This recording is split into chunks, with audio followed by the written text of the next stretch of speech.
Hello everyone, welcome to Wind Down Wednesdays. I'm your host Paula Taylor. This is episode 209. I think that's interesting because 209 adds up to 11 and we're going to talk about angels. We're doing a series on angels right now. So thank you to everybody who gave me such beautiful feedback about the last full episode, which was What's the Deal with Angelic Awakening. That was a really vulnerable story for me to share, and I just got so many messages that confirmed how important it was for me to share that, and that there were other people who needed to hear about angelic awakening. So I'm grateful to everybody who reached out about that. So there was such a big response to that I've decided to do a series on angels and the angelic realm. And so today we're going to talk about angels and the persecution wound.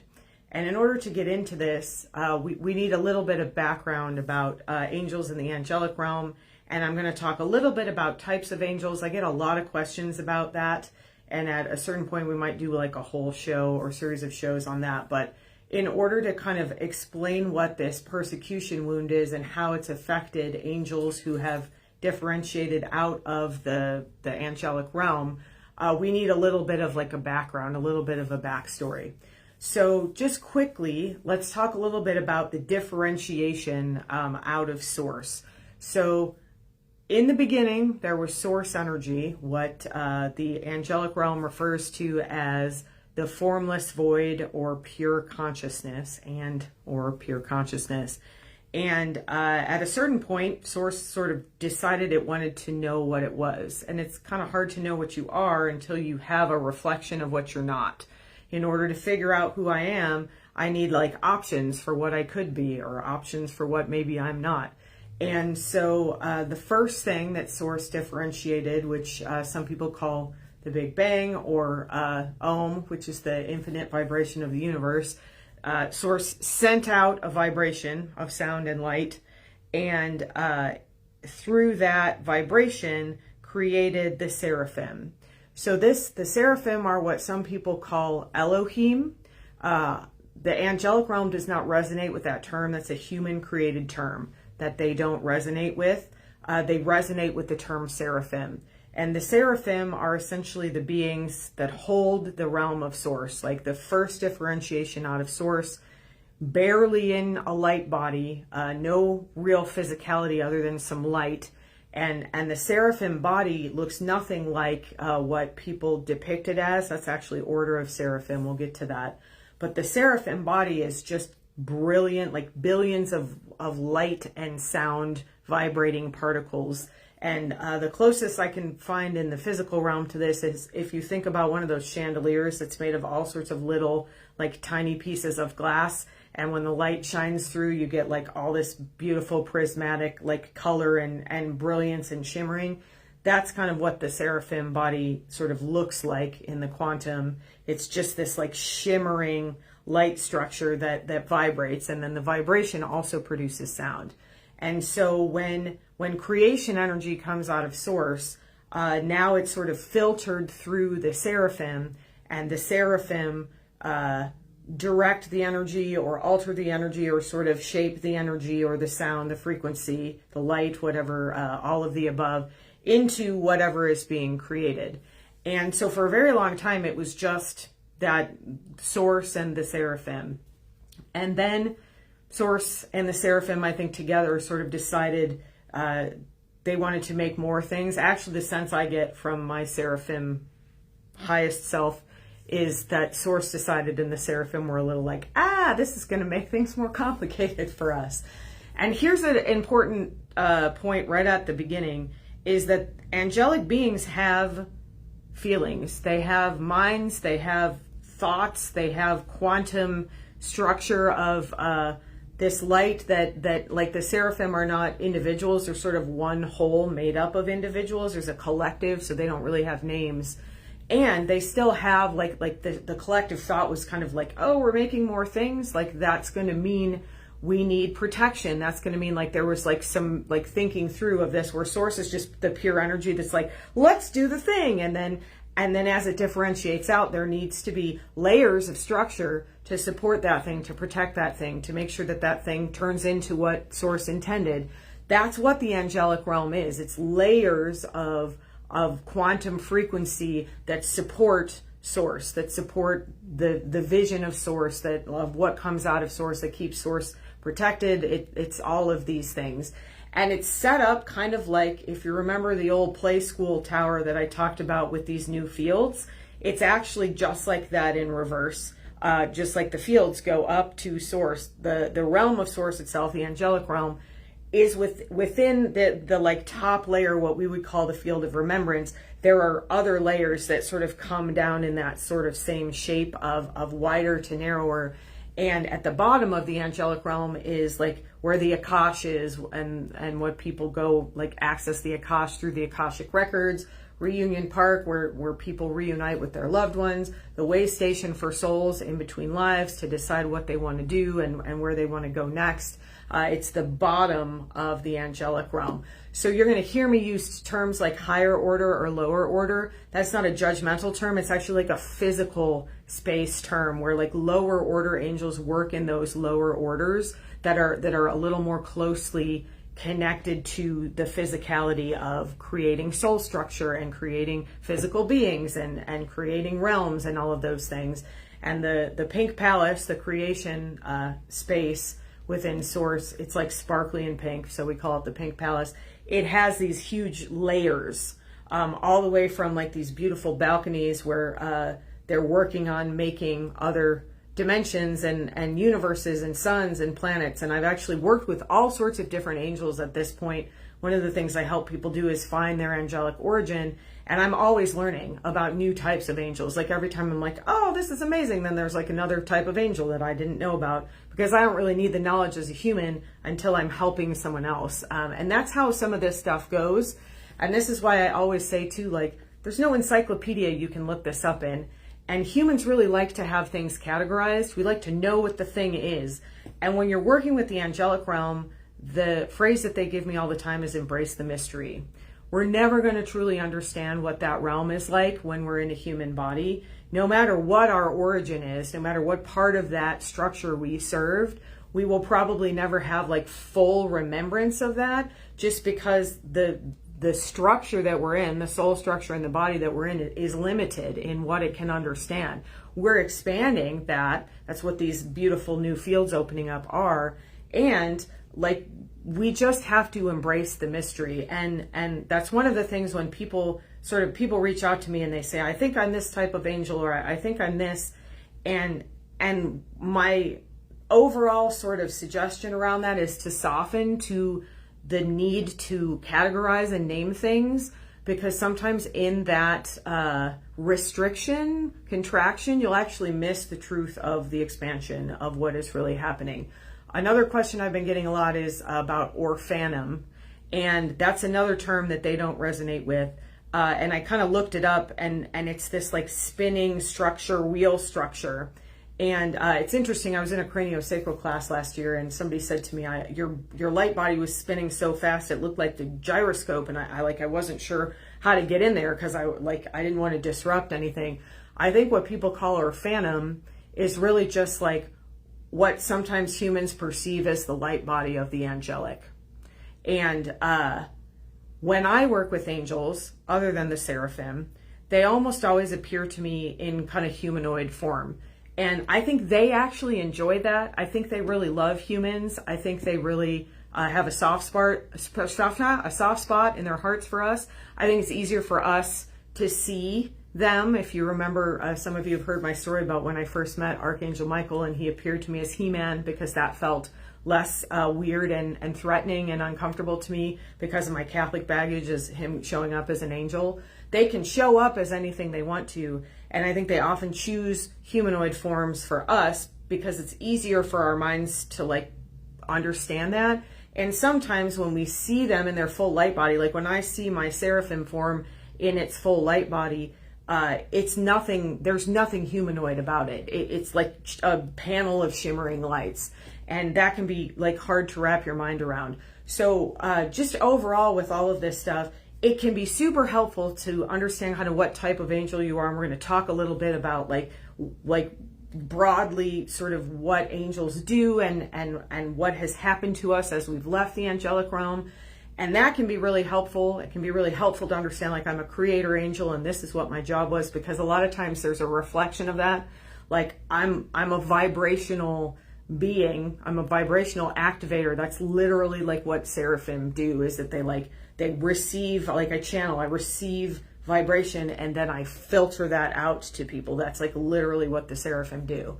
So to the best of your ability, give yourself like a nice practice of softening into things and sort of embracing the mystery around, like, I don't have to know exactly what this is. I don't have to have the right language necessarily for it. The language that humans have is a lot more specific than what I get from the angelic. And I think it's just because, like, there's a quantum understanding of how things are organized that doesn't necessarily need to be labeled, but humans really like that categorization. And I get it, like, it makes things easier. And you can get so caught up in the details of the wording that you're like missing the energy, which is really what we're here to experience, to kind of like bring that energy into human form. And especially right now, as humanity is shifting so quickly, to help that shift happen within ourselves, within the world around us. So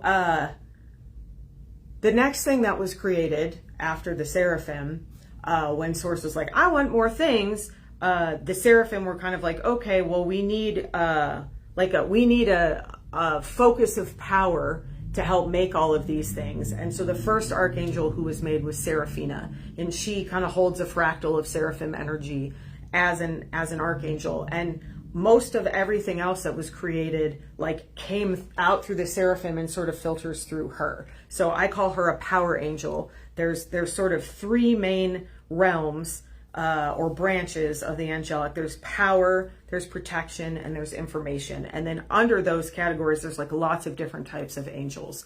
So as Seraphina was created, it was like, we need something to protect this power, because we're allowing this power to kind of like differentiate outside of this like protected realm of Source. And so then Michael was created to protect the power. So Michael is the sort of the leader of the protection, or the first protection angel. Seraphina, the first power angel. All the creator angels come underneath power, because you need power to create. And then kind of as a separate thing, because Michael and Seraphina are both more like fractal pieces of energy. Seraphina is a fractal piece of seraphim energy, and Michael's actually a fractal piece of Seraphina. They're bonded in that way. The third archangel who was created was an information packet. This is the specific wording they always give me, which is a little different than a fractal. It's not quite as potent energetically. So in that order, it's a little bit lower in the order. Not much, but a little bit. And the information packet that was created was Lucifer. And Lucifer actually created Metatron, which is not an angel. Metatron is the cube. It's a vault of information. So the information packet that Lucifer was sort of placed into Metatron. He sort of put it outside of himself. And I'm going to use gendered nouns here just because it's just the easiest pronouns. And this is how he identifies. So he prefers Luke. So Luke actually took all of that information and created Metatron's cube, which was really intelligent, because he had another really important job to do, and he couldn't be tied to that information realm. I think that's as far as I'm going to go with that today. There's a lot more detail around that, but just to give understanding of sort of where these things came from, and how the angelic realm sort of moved out and differentiated more and more until eventually there was like physicality. So an important thing to understand about angels is that our free will is somewhat limited. Because we were all created for a specific purpose, we were created with a specific role, that puts some limitations on what we can do. And I'm going to use Michael as an example, because this is like the easiest kind of to understand. So Michael was created literally to protect Seraphina and to protect the realm of the angelic. Michael cannot leave the angelic realm. His full light body cannot leave that realm. And people will say, but Michael comes to me all the time. I work with Michael. That's not correct. What Michael does is that he sends kind of like a hologram of himself, but it's not his true being. Michael also created his sword and his shield, And he has actually been able to, like, fractals of the sword and the shield have actually embodied the sword that I know of for sure, maybe the shield. Again, I'm always learning as these things come up. A lot of times I learn these things as I work with clients, and then I see what their origin is, and I'm like, oh, here's another piece of the puzzle. It's sort of like I'm putting together the world's largest, like, 12-dimensional puzzle without, like, a picture to look at, to go by. And it is what it is. And sometimes we just embrace the mystery. So understanding that angels have somewhat of limited free will is really important here, because this is how a lot of us came to leave the angelic realm. Because if you lived in the angelic realm, like, why would you want to leave? And I was in a class this weekend. I was working with the Syrians a lot, and they told me that they were created to serve the angels, because the angels worked too hard. The angels, like, didn't have enough, like, play and pleasure and fun in their lives. And so the realm of like, the Syrians were created to kind of, they call it, like, the playground of angelic energy. There's, like, literally a resort in that realm where the angels go to, like, take a break, to take a vacation, because everybody needs a break once in a while. Even angelic energy, even when we're created specifically for a purpose, especially the archangels. And yes, Michael can't even go to the Syrian resort. And that's one of the limitations of free will. He can project his consciousness. He can project his hologram. He can work with all different people on earth as it's like different pieces of his consciousness have sort of differentiated out, but he can't embody.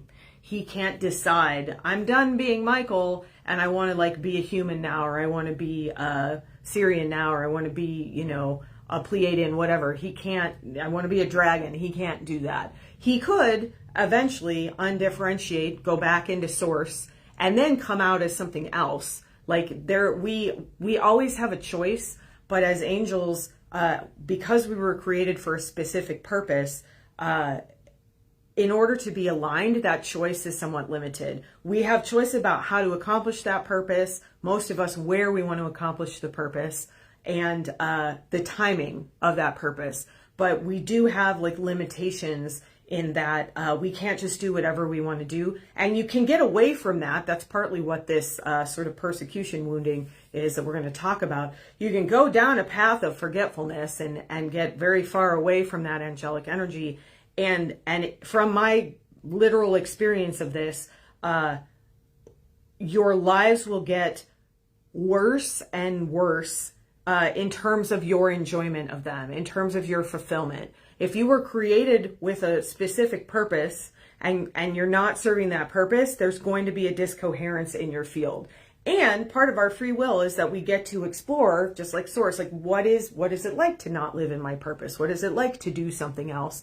And there's always going to be a pull back to that purpose because of literally how we were made as angelic beings. And that's not the same with other types of beings. And it's an important thing to understand, because that's why a lot of us ended up with persecution wounding, is because we have this purpose and we stepped away from the purpose, and that opened us up to kind of being wounded. And I'm just checking in as I'm kind of drinking water about how far into this, like, story I want to go. I'm going to keep this pretty vague and basic on purpose, just because of time and like where we want to move forward. I was going to do a different episode. I was going to talk about so-called fallen angels, and they were like, no, you need to talk about what the persecution wound is and where it came from, because both persecuted and so-called fallen or corrupt or jumped angels both have persecution wounds. It's just the opposite sides of the coin. So let's talk about, where did the persecution wound come from? And this is really complex, and I'm always learning more nuance about this. So this view has been evolving and probably will continue to evolve as I, like, receive more pieces of the puzzle. Like, I'm looking at the puzzle and telling you what I can see now, and also telling you, like, there's still missing pieces and I don't have the whole. Especially, we're in such a quantum space. It's not just like looking at a flat picture. There's just, like, all of these moving parts and things. So one of the purposes that Luke, or Lucifer, was created for was to jump into the physical realm, physical reality, and act as a mirror for the darkness in that realm. So as things got created and things got further away from source, things got denser, things got muddier, things got less harmonized, they got more contracted, and we watched this from the angelic. Michael especially very like, I don't like this, like, because if you're in charge of protection, seeing things get darker and denser and muddier and less kind, less loving, getting further away from unconditional love feels threatening to that space of unconditional love. And this makes sense. This is kind of it's a very logical kind of progression. But as we watched things getting like denser and heavier, and there was a point at which from the angelic, it was a little bit like, whoa, it feels like this has gone too far. And even in the angelic, most angels, other than the seraphim, do not have access directly to source. It's kind of like if you worked in a corporation and like you don't really have access to the CEO as like somebody working in the lower orders of the company. Like you might get memos from them, you might get channels, you might get like relayed information from your manager or supervisor or whatever, but like you don't necessarily like go straight into the office of the CEO.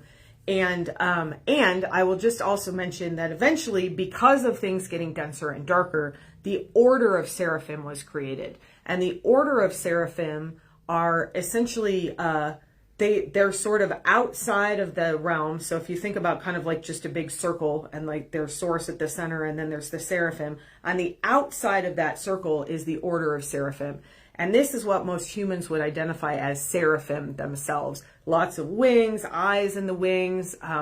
That, again, this is a quantum body thing. So even wings are not exactly like right. Like what we understand as human wings don't look exactly that way truly in the quantum. And it's a good enough understanding that it works for our brains. So the order of seraphim was created to further protect the source realm, because Michael especially was like, things are getting dark, and like, you know, the person who's created to protect is probably going to be a little bit paranoid. That's not quite the right word, but like, you know, everyone else is like, everything's protected, it's fine. And like, if your job is to be the protector, like, how do you know if the protection's fine, like until it's breached? And so there's like layers of protection that have been built around the angelic, including the Syrian realm. Provides a lot of protection and sort of buffering for the angelic realm. That whole bottom layer that I mentioned, where like the Akash is and where the Reunion Park and where the way station is, all of that is intermingled with Syrian energy, because the Syrian energy sort of occupies the same like rung on the ladder. You could think about it, it's not a hierarchy, but if you think about the play school sort of rings, like and this is a literal like quantum space thing from my understanding. So one of the jobs that, the purpose that Luke was created with, and I don't know the timing of this, and there is time anywhere outside of source, there is time. It's much slower than our time. It's quantum time. And there is time, because anytime something changes, how does it change if it's not changing over a period of time? Even if that, like, you know, the seraphim and source were there for like what they call eons. They just use the word eons a lot. I don't know how many years that is. So one of Luke's jobs was to come to the physical realm and act as a mirror. And the idea was that when people saw like the extent of the darkness or beings, that this was not just humanity, but humanity is kind of the focus for us because we're in the physical, and that humanity is where he came, and a lot of this kind of rippled out from there. The idea was like, you know, when you're confronted with this like view of yourself, you know, sometimes like we act in a way that doesn't feel good, and that's mirrored back to us. And then it's like, oh, geez, I think that I don't really want to be that way anymore. It's sort of, there's an impetus to change, right? We can't change what we're not aware of. So the idea was for him to bring awareness to this growing trickster energy, which is the energy of persecution, of subjugation, and not just like flat out, the way this came in an analogy is like, it's the difference between slavery and like indentured servitude. Slavery, to us, hopefully, is obviously wrong. This was not always the case, of course, and still there are people who don't believe that, which boggles my mind. And that's more of like straightforward kind of predatory energy. I'm going to take what's mine. I'm going to declare you mine. I'm going to make you do what I want you to do. Indentured servitude is a lot more trickstery. It's a lot more subtle. It's sort of like, well, you're not my slave because you're earning something from me. And this is still happening. I used to work with these two guys who came from another country, and their visa in the US was tied to their work in the hospital that I worked in. And they were essentially indentured servants to this hospital. They couldn't quit because they'd have to leave the country. They couldn't really say no to anything because the hospital could basically hold it over their heads. We're going to make you work these hours, and if you say no, then we'll fire you and you'll lose your visa. That is trickster energy. That is like indentured servitude. That's not obvious slavery. It's like slavery under another name. It's like slavery through the back door. It's that like, not everything is what it seems. I'm going to tell you one thing, but underneath there's still something really kind of like nefarious going on. So that energy was already here and growing. And so Luke jumped. He did not fall. He jumped out of the realm of the angelic with his full angelic energy intact, which is not how it usually goes. You're sort of meant to differentiate out slowly, partly because of everything that sort of came after this. So he jumped to become a mirror and to show this trickster energy, to mirror this back.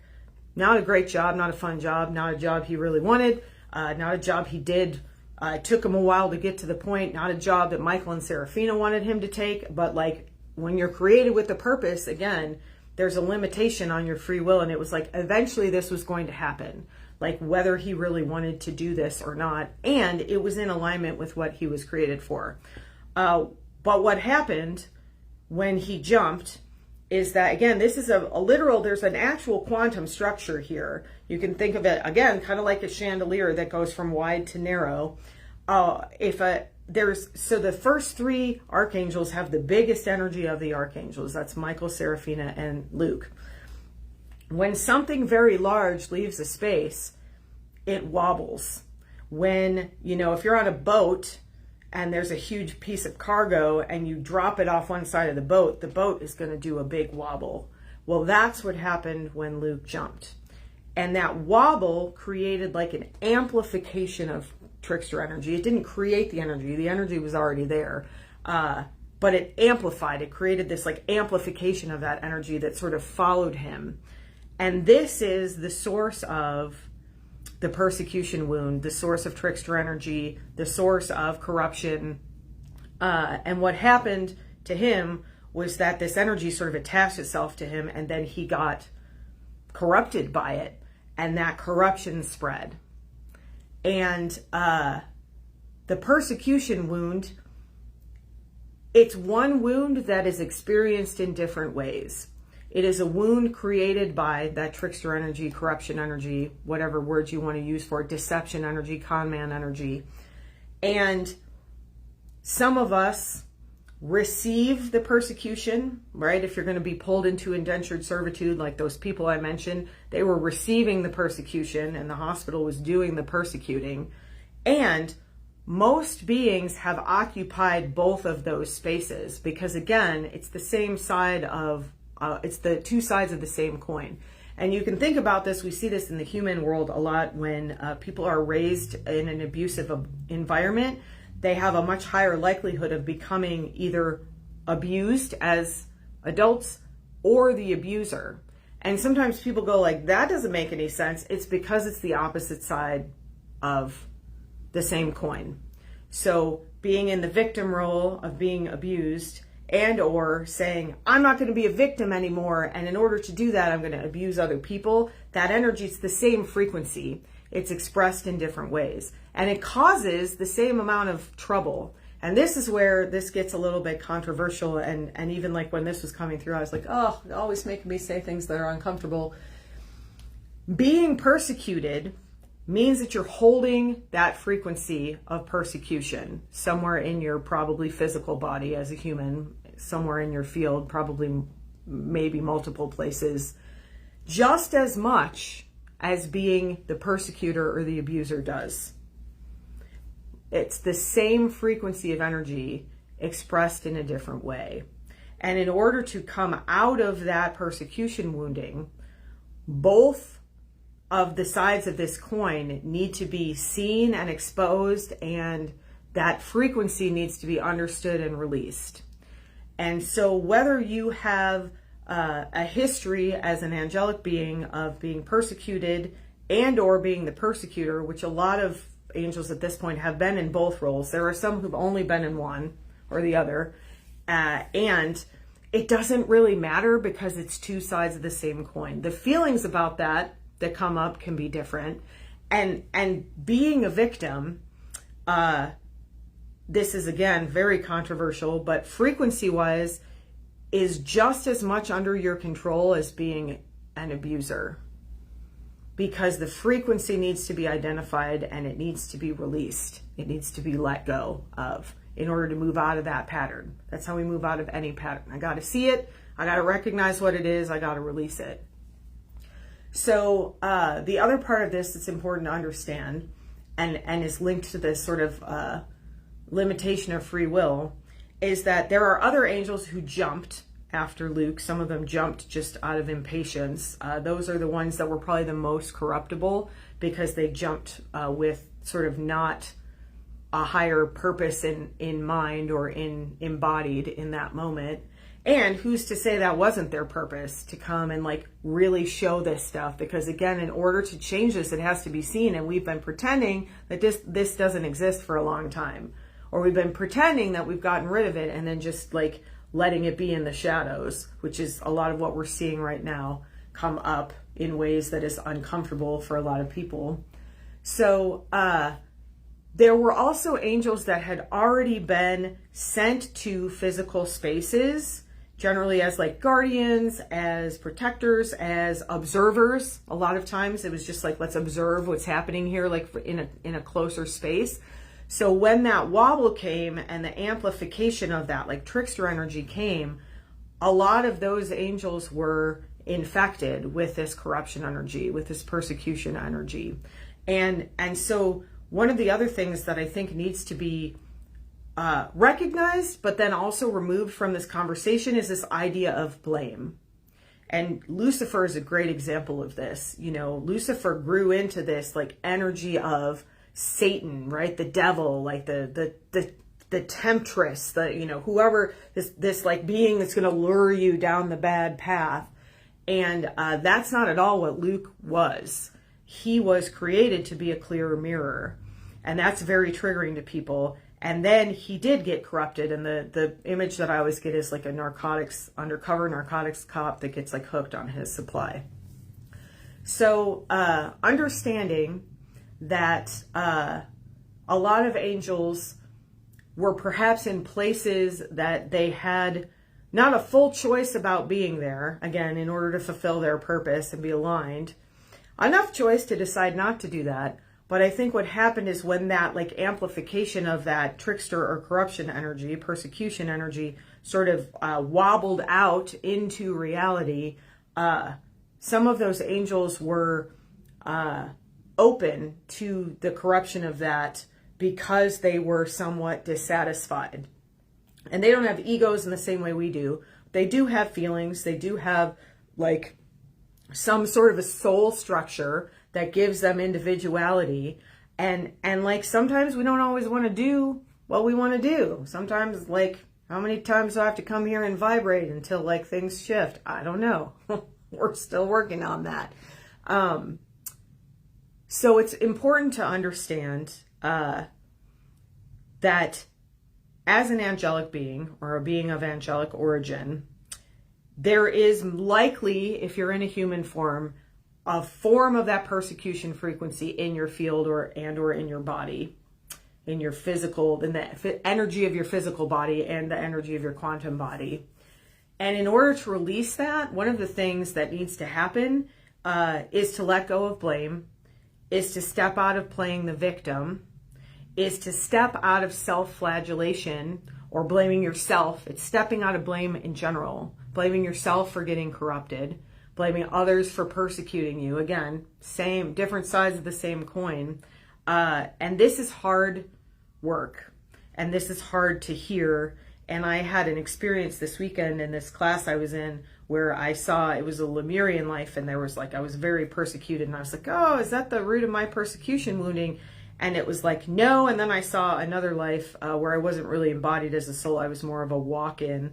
And then I recognized it in this life. And then all of a sudden it was like, oh, this is just a frequency. And if I can remove my attachment to the frequency, I can just let it go. I can just decide that's not a frequency that's serving me. And we're so attached to this frequency through our stories of being a victim, through our stories of hurting others, through our fear of stepping back into hurting others, through our fear of stepping back into being a victim. And again, this is the same frequency. It's just expressed in different ways. And the only way to move out of that frequency is to first acknowledge that it exists, and then to start releasing the blame.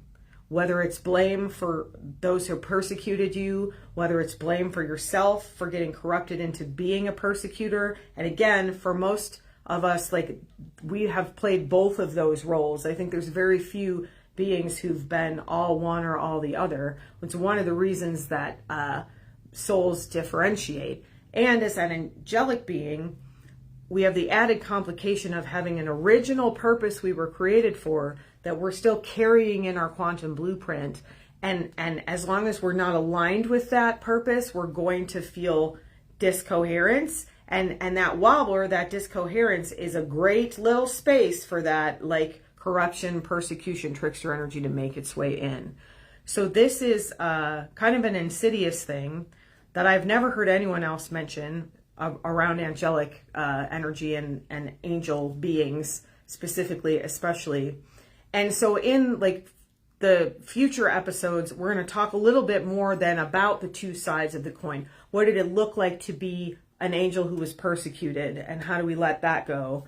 What does it look like to be an angel who was corrupted or became a persecutor, and how do we let that go? And they're equally difficult. This is why it's really important to let go of blame. Because blaming yourself is going to keep you like trapped in that frequency just as much as blaming your abuser is.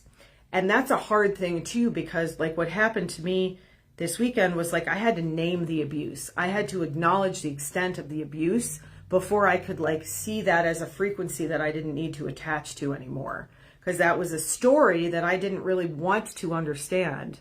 And until I really understood it, I couldn't let go of the blame. And I couldn't let go of the frequency until I let go of the blame. So there's a lot of complexity in this. There's a lot of nuance in this. And this is something that we're going to continue to explore because it's a big part of like what we're moving out of into this expansion. We're beyond 5D now in the angelic. They gave me 9D. They don't really like those numbers, but they're like, if you're going to use a number, use 9. And I was like, okay. The angelic timeline is moving through, expanding out into 9D. And as we expand, we're moving through these layers of the field where we're holding these frequencies that are keeping us restricted, keeping us from expanding into larger and larger pieces of our field until eventually we're expanded all the way into that remembrance field, which is our eventual goal. And we're going to have to repeat a lot of this stuff because as you excavate, more things come up, and then you've got to excavate deeper. And it's one of the joys and challenges of the spiritual journey and of being a human being.